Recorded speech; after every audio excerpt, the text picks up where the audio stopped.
It's the land where you are.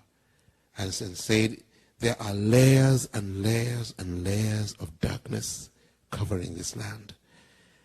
And this darkness is like a veil separating my people from my presence and hindering their prayers and quenching the spirit of prayer in my people, quenching faith in my people, quenching zeal, and just putting them as low as it can push them. And it says, this is the kind of suffocating environment the church was operating in. That gave me more burden. I stayed the whole day just praying and interceding. And I got all sorts of things in my spirit. But when I left Chicago and went to Oklahoma, my burden increased because I came to the fellowship of my friends, their pastor friends, and they had been such a blessing to us, a big, big, big blessing to us in Uganda, both prophetically and also in ministry. God used them powerfully. And yet coming to their fellowship, there was such a hold over the fellowship. You felt you could not operate in any way. Any effort really to pray down the presence of God, and it just was in vain. And that led me even further into prayer. I remember when I went back, the first thing everybody told me is, haven't you been eating? Because I went back much lighter than when I came in. Because for many days I just couldn't eat. And one day when I was praying, I saw a vision before me. And in this vision, I saw a pillar. It was a pillar made of white clay. And it was like china clay. And around it were flowers of the blue flowers molded into the pillar. It was about 1 meter high. It was just before me. And on top of the pillar, about this size, was a plate, brown plate. And on top of the plate was a beautiful, beautiful cake, white and round and with a lot of decorations. And I marveled at the beauty. But as I looked at it, it started moving away from me. And the further it went, the bigger it became, until the pillar turned into a very high hill, and the cake turned into a city on top of the hill. And then out of the city came light and sent a big glow in the sky. It was so beautiful, so beautiful. And as I marveled and looked on, I heard the Spirit of the Lord say, that is the destiny of this land. To be a city set on a hill, a light in the darkness, and a messenger of my word. And then I saw the picture come back. And as it came back, it reduced back into size and was again a pillar, a plate, and a cake. But this time the pillar had cracks. And I can't explain why, but panic gripped me. And I felt, oh my God, it's going to break. And as I spoke it, the voice spoke behind me again and said, I'm looking for a man who will stand before me on behalf of this land. But I found none. And then the cracks really became big, and I could see darkness inside the pillar. And I began to scream, it's going to break, it's going to break. It's like I thought somebody should come and hold it. And as I screamed, the pillar broke. And when it broke, the plate fell and broke into two pieces. One piece fell this way, the other piece fell that way. And the cake just fell in the middle and just broke into very, very, very small pieces. The light, which was in the city, which was still around the cake, stayed in the air for a moment. It was there as a big glow, and then it went on dying and dying and dying away until everything was darkness. And when the vision disappeared, I found my whole body was trembling. Tears were flowing over tears were flowing, and I was really weeping. And I began to pray like a little baby weeping. And I said, Lord, what is the meaning of this? The Spirit of the Lord said to me, the foundations of this nation are being broken one after another. One after another, every foundation is being broken. And I'm looking for a man who will stand before me on behalf of this land, that I may not destroy it, that I may not give back to it as it has walked before me. And I cried and said, but Lord, America is a land full of so many big ministries. Ministries of big names and people who are reaching out to the rest of the world and coordinating prayer and prayer of this sort and prayer of that sort and bringing the nations in coordination. How can you say, Lord, that there's no prayer, not enough prayer here?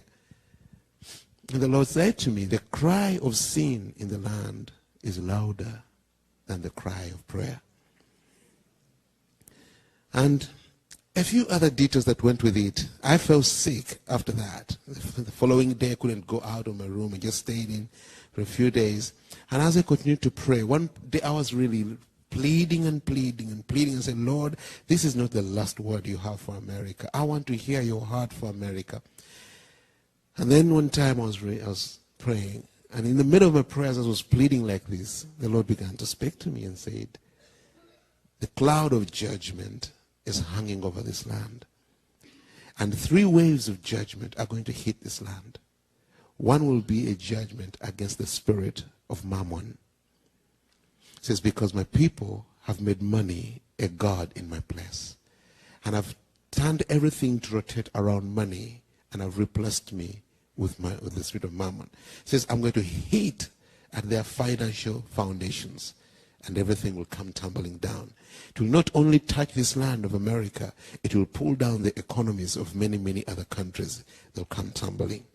It says, when you speak out to my people, not only here, but everywhere you go. Turn your eyes away from the perishables and fix them on that which is everlasting. It says, tell my people to fix their faith in me. When things fall apart, they will stay standing. It says the second wave will come and hit this land to be a judgment against human pride in human achievements. What man has built, what man has done, what man has been able to put together and because of that, he thinks he can be God. He can replace God in his lifestyle, and he can choose what is good for him and what is bad for him. And he can set his own standards. And says the judgment upon that is going to come in natural calamities. It is going to come by natural means which will hit at the civilization of man, and again will hit, and the time will come when it will get so intense, whole cities will be razed to the ground in a matter of days. So the third one is a judgment against the liberties that overthrew my statutes and standards. In the name of rights and freedoms, my people have rejected my standards, and have chosen to institute their own standards for themselves. It says, at this moment, my hand is holding back the consequences of their choices. But the day is coming when I will lift my hand and allow the flood of the consequences of the choices they've made to come fully flooding over the land. And at that time, there will be a cry for help, but help will not be near. And that was that. And again I was crying, Lord, is this your heart for America? I know you've got something that is redemptive for this land. Everything I'd heard since I'd come in was negative, negative, negative. The next day I was supposed to speak in a church in Oklahoma, in Tulsa. And I went, and I didn't have anything else to say but to share the experiences I'd been going through in the past few days. And the presence of the Lord was so heavy. And as I spoke, there was such vivid detail coming out. And at a certain point, everybody just broke down and they began crying. And the crying eventually rose into wailing. And I couldn't go on. I had to stop. And we all went down on our faces and cried and cried and cried. And the crying was getting more worked up. And I thought, Lord, let this be true brokenness. Let this pull the people through. And immediately the Lord spoke to me. He says, it's not in brokenness that they are crying. It's in anger. How can God be so unjust to do that to us? How can a loving God do such a thing to us? It's in anger, it's in unbelief, and it's in total rejection. And that broke me. I didn't know what to do. I didn't know how to pray about that. When I went back to my room that night, we actually got a misunderstanding with my hosts because they wanted me to eat. I hadn't been eating for some days, and I just didn't have the heart to eat. And I had a little argument. But I went back to the room, sat down on the floor. It was a bit cold. I mean, it wasn't cold, but I just felt I was so lonely. I put a blanket around me, and I sat with my legs curled up and began to just weep. And I said, Lord, I just ask one thing. I want to know, what's your heart? What's the last word you have for America? And it took a long time. It didn't come immediately. But with time he said, pray that the remnant will be big and strong, and that they will not fear to stand, and they will have the faith to claim this nation back.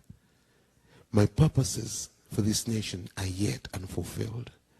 I'm not through with this land, but I want people who will stand before me on behalf of this land. And for me, that was like gold. For me, that was, I don't know, sometimes they say Ugandans or Africans have got simple faith. God speaks one word and you feel, okay, that, I'll go with that. And you're willing to change your entire lifestyle, you change your work schedule, you give up things just on that one word. For me, that was enough. If I was an American, that was going to be the hinge of my life. I spoke it out with zeal. I told, listen, this is what the Lord says. We should pray that the remnant shall be big and strong and have the faith to claim back this land and not let it go down. But I didn't seem to see the same enthusiasm. And I must confess, when I went back, a number of people sent invitations immediately. Will you come back? We'll do this and do this. We'll organize this. I just felt I didn't want to go through the experience again. And it took me 3 years before I could say yes again to come to America. And today, I want just to pose a question. And this is not a question about what I've said. It's a question about you. As people God has planted in this land and entrusted with the heritage of this land, when God says the foundations are being broken, when the foundations are being broken, what should the righteous do? And I pray that somehow God will wake us up to say, I don't just want another good program. I'm not just looking for another discipline. I want to stop in my footsteps and say, hey, the foundations left and right are breaking. Everything around me is falling apart. In every area of life, what am I expected to do by my Lord? And if only I can see clearly what the Lord wants me to do, am I willing to say, yes, Lord? Because saying yes is going to mean dramatic change. And that's one thing I've found many people are not willing to face. Many people want something that comes in gradually, just to fit in with